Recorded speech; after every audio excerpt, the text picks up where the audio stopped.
Welcome back everyone, it is Mike from ManaHoarders.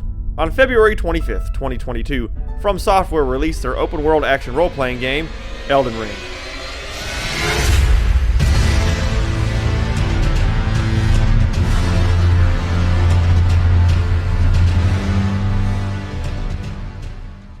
I had the pleasure of playing through Elden Ring myself, and I thoroughly enjoyed it. The open world, the excellent combat, the deep character customization, all made for an excellent experience.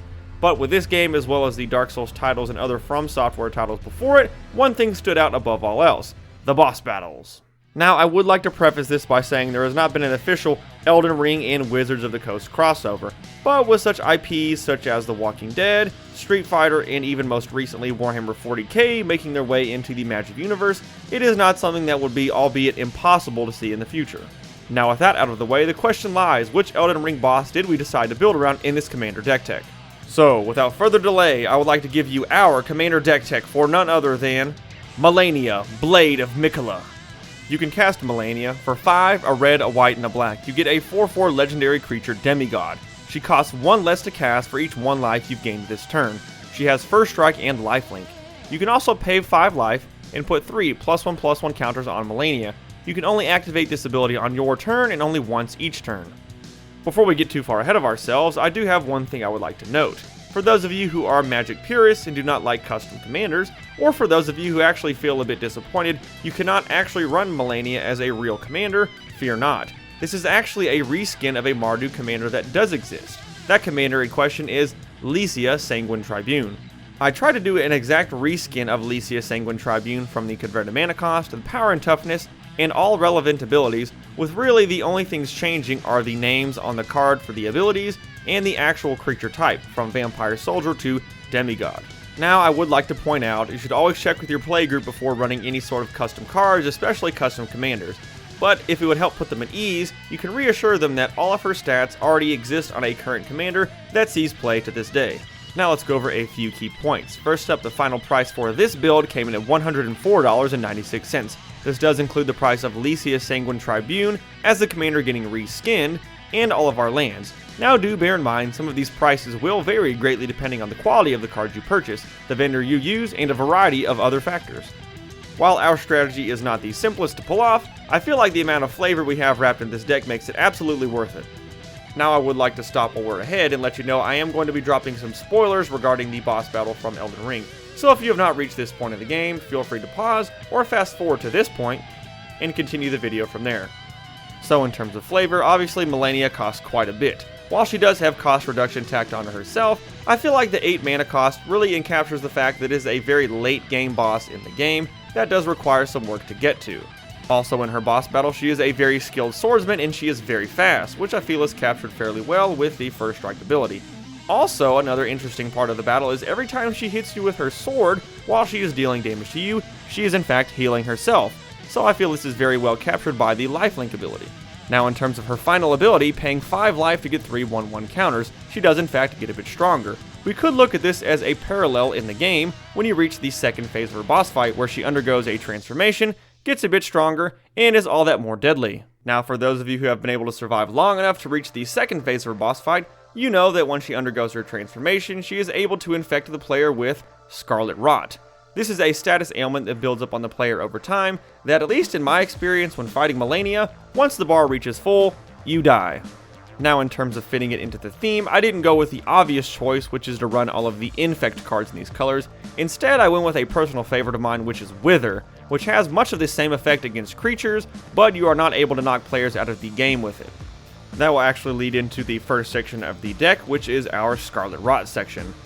Blightsickle, the equipped creature, gets +1/+0 and has Wither. It deals damage to creatures in the form of -1/-1 counters. Corrosive Mentor, black creatures we control have Wither. Fists of the Demigod, we can enchant a creature as long as it is black, it gets +1/+1 and has Wither, and as long as it is red, it gets +1/+1 and has First Strike. Kolrath Knight has Wither, and creatures our opponents control with counters on them can't attack or block. Midnight Banshee, spreading the Scarlet Rot to all creatures, has Wither, and at the beginning of our upkeep we put a -1/-1 counter on each non-black creature. Puncture Blast has Wither, and it deals 3 damage to target creature or player. Puncture Bolt deals 1 damage to target creature, and we put a -1/-1 counter on that creature. Rust Razor Butcher has First Strike and Wither. Sickle Ripper has Wither. Stigma Lasher has Wither, and whenever it deals combat damage to a player, that player can't gain life for the rest of the game.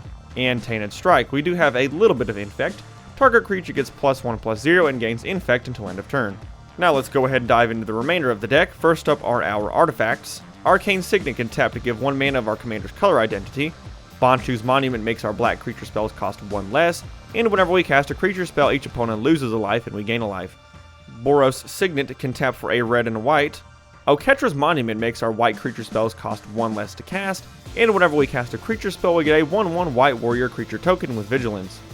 Orzhov's Signet taps for a black and a white, Rakdos Signet taps for a black and a red, and Sol Ring gives us 2 colorless mana. Moving on to our creatures, we do have 2 legends helping out our commander. Ayara, First of Locthwain. Whenever she or another black creature enters the battlefield under our control, each opponent loses 1 and we gain 1. And Vito, Thorn of the Duskrose. Whenever we gain life, target opponent loses that much life. And for our not so legendary creatures, Cliffhaven Vampire. Whenever we gain life, each opponent loses 1 life. Drana's Emissary. At the beginning of our upkeep, each opponent loses 1 and we gain 1. Epicure of Blood. Whenever we gain life, each opponent loses 1. Gifted Aetherborn has Death Touch and Lifelink. Grey Merchant of Asphodel. Whenever it enters the battlefield, each opponent loses X life, where X is our devotion to black, and we gain life equal to the life lost this way. Healer's Hawk has Flying and Lifelink. Indulging Patrician has Flying, Lifelink, and at the beginning of our end step, if we gain 3 or more life this turn, each opponent loses 3. Lone Rider has First Strike and Lifelink, and at the beginning of our end step, if we gain 3 or more life, it will transform. Marauding Blight Priest. Whenever we gain life, each opponent loses 1. Nighthawk Scavenger has Flying, Death Touch, and Lifelink. Sanctum Seeker. Whenever a vampire we control attacks, each opponent loses 1 and we gain 1. Tithe Drinker has Lifelink and Extort. Vampire Cutthroat has Skulk and Lifelink. Vampire Nighthawk has Flying, Death Touch, and Lifelink. Vampire of the Dire Moon has Death Touch and Lifelink.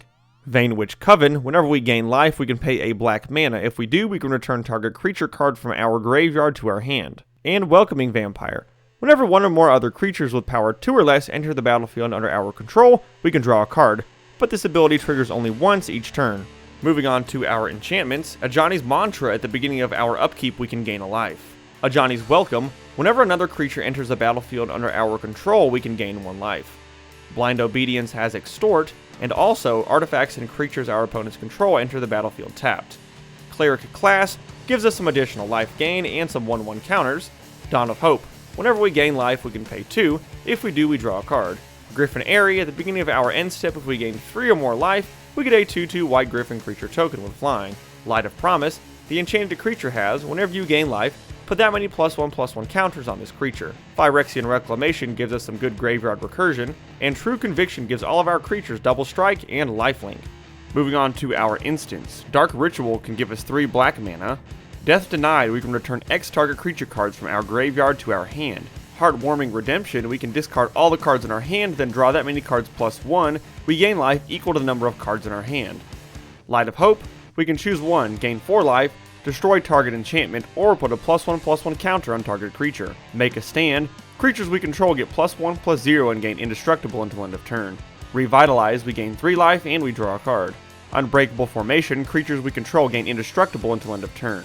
Unexpected Windfall, as an additional cost we have to discard a card to draw 2 and create 2 treasure tokens. In Valakut Awakening, we put any number of cards from our hand on the bottom of our library, then draw that many cards +1. For our sorceries, Chaplain's Blessing, we gain 5 life. Divine Reckoning, each player chooses a creature they control, then we destroy the rest. Faithless Looting, we draw 2 cards and then discard 2. Painful Truths, we draw X cards and lose X life, where X is the number of colors of mana spent to cast this spell. Seize the Spoils, as an additional cost we will discard a card to draw 2 and create a treasure token. Shattered Perception, we discard all the cards in our hand and then draw that many. Sign in Blood, target player draws 2 cards and loses 2 life. Single Combat, each player chooses a creature or planeswalker they control, then sacrifices the rest. Players can't cast creature spells or planeswalker spells until the end of the next turn. And Tormenting Voice, we will have to discard a card to draw 2 cards. And last but not least is our mana base. We are going to be keeping things very basic with 12 basic swamps, 12 basic plains, and 11 basic mountains. And just like that, we reached the end of this Commander deck tech. I know it's a bit different from what we're used to seeing on the channel, but as they say, variety is the spice of life. Be sure to hit that like button, subscribe, tell your friends about us, and if there's other cool characters you would like to see us build around in the future, please let us know in the comments below. Thank you so much for watching. I really appreciate all of your support.